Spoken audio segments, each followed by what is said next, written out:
Mysteries await just a page away. Ready to dive in? Welcome to The Book Reader, where stories unfold one enchanting page at a time. Subscribe now and unlock the magic. Part 4. The Indomitable. It's hopeless, Weedon Scott confessed. He sat on the step of his cabin and stared at the dog musher, who responded with a shrug that was equally hopeless. Together they looked at White Fang at the end of his stretched chain, bristling, snarling, ferocious, straining to get at the sled dogs. Having received sundry lessons from Matt, said lessons being imparted by means of a club, the sled dogs had learned to leave White Fang alone. And even then they were lying down at a distance, apparently oblivious of his existence. "It's a wolf and there's no taming it," Weedon Scott announced. "Oh, I don't know about that," Matt objected. "Might be a lot of dog in for all you can tell. But there's one thing I know sure, and that there's no getting away from." The dog musher paused and nodded his head confidentially at Moosehide Mountain. "Well, don't be a miser with what you know," Scott said sharply, after waiting a suitable length of time. "Spit it out. What is it?" The dog musher indicated White Fang with a backward thrust of his thumb. "Wolf or dog, it's all the same, he's been tamed, ready." "No. I tell you yes, and broke to harness. Look close there. Dey see them marks across the chest?" "You're right, Matt. He was a sled dog before Beautysmith got hold of him. And there's not much reason against his bein' a sled dog again." "What dey think?" Scott queried eagerly. Then the hope died down as he added, shaking his head, "We've had him 2 weeks now, and if anything he's wilder than ever at the present moment." "Give a chance," Matt counseled. "Turn loose for a spell."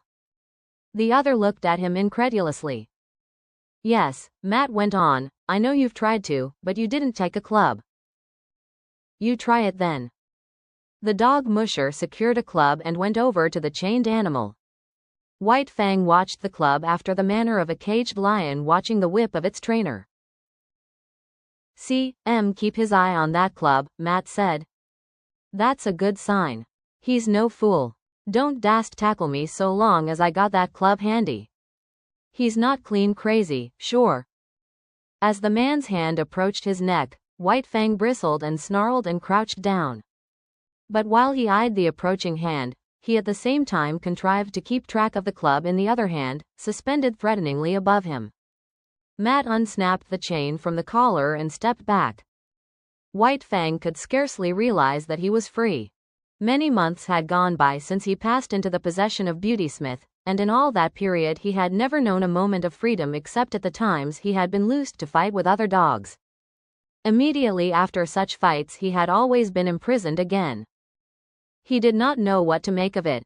Perhaps some new devilry of the gods was about to be perpetrated on him. He walked slowly and cautiously, prepared to be assailed at any moment. He did not know what to do, it was all so unprecedented. He took the precaution to sheer off from the two watching gods, and walked carefully to the corner of the cabin. Nothing happened. He was plainly perplexed, and he came back again, pausing a dozen feet away and regarding the two men intently. "Won't he run away?" his new owner asked. Matt shrugged his shoulders. "Got to take a gamble. Only way to find out is to find out." "Poor devil," Scott murmured pityingly. "What he needs is some show of human kindness," he added, turning and going into the cabin. He came out with a piece of meat, which he tossed to White Fang. He sprang away from it, and from a distance studied it suspiciously. "Hi you, Major," Matt shouted warningly, but too late. Major had made a spring for the meat. At the instant his jaws closed on it, White Fang struck him. He was overthrown. Matt rushed in, but quicker than he was White Fang.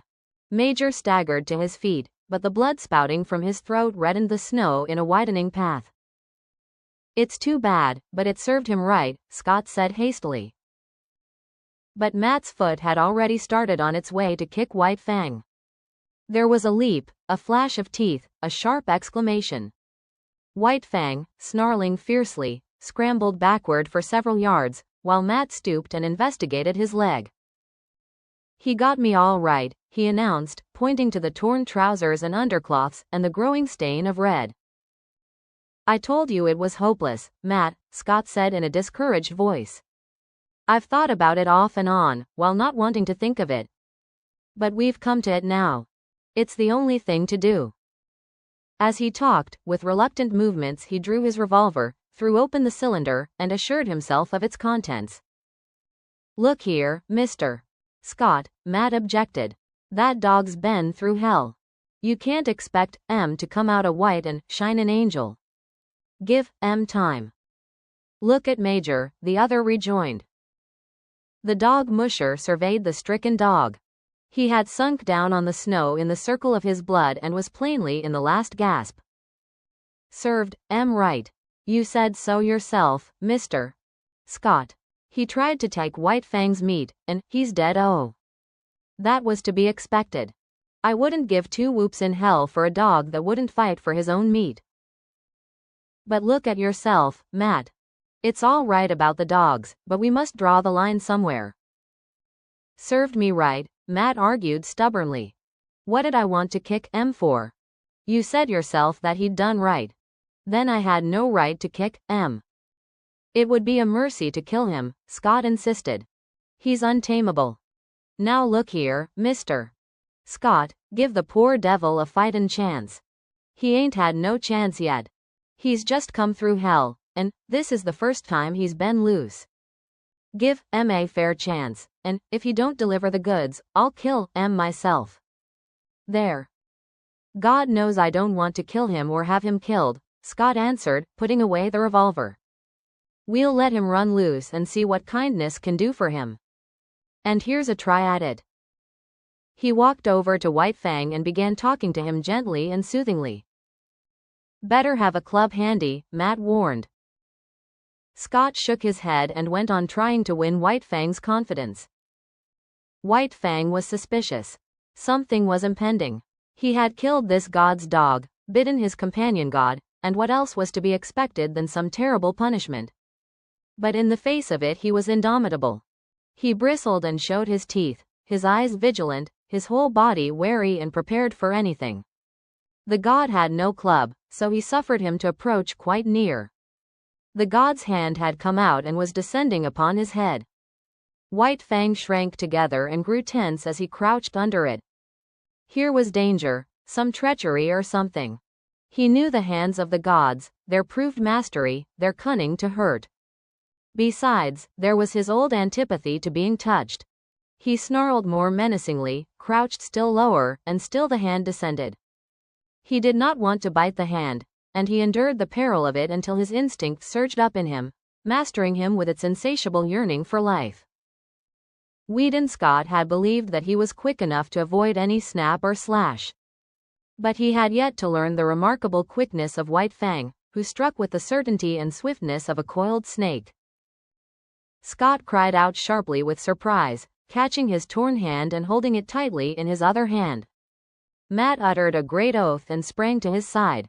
White Fang crouched down, and backed away, bristling, showing his fangs, his eyes malignant with menace. Now he could expect a beating as fearful as any he had received from Beauty Smith. "Here. What are you doing?" Scott cried suddenly. Matt had dashed into the cabin and come out with a rifle. "Nothin'," he said slowly, with a careless calmness that was assumed, "only goin' to keep that promise I made. I reckon it's up to me to kill M as I said I'd do." "No you don't." "Yes I do. Watch me." As Matt had pleaded for White Fang when he had been bitten, it was now Weedon Scott's turn to plead. "You said to give him a chance. Well, give it to him. We've only just started, and we can't quit at the beginning. It served me right, this time. And, look at him." White Fang, near the corner of the cabin and 40 feet away, was snarling with blood-curdling viciousness, not at Scott, but at the dog musher. "Well, I'll be everlastingly gosh swoggled," was the dog musher's expression of astonishment. "Look at the intelligence of him," Scott went on hastily. "He knows the meaning of firearms as well as you do. He's got intelligence and we've got to give that intelligence a chance. Put up the gun. All right, I'm willin', Matt agreed, leaning the rifle against the woodpile. But will you look at that, he exclaimed the next moment. White Fang had quieted down and ceased snarling. This is worth investigatin'. Watch. Matt reached for the rifle, and at the same moment White Fang snarled. He stepped away from the rifle, and White Fang's lifted lips descended, covering his teeth. Now, just for fun. Matt took the rifle and began slowly to raise it to his shoulder. White Fang's snarling began with the movement, and increased as the movement approached its culmination. But the moment before the rifle came to a level on him, he leapt sidewise behind the corner of the cabin. Matt stood staring along the sights at the empty space of snow which had been occupied by White Fang. The dog musher put the rifle down solemnly, then turned and looked at his employer. I agree with you, Mr. Scott. That dog's too intelligent to kill. And that marks the end of the current chapter. Thank you for listening to The Book Reader. Stay tuned for the next episode tomorrow. Please subscribe for updates.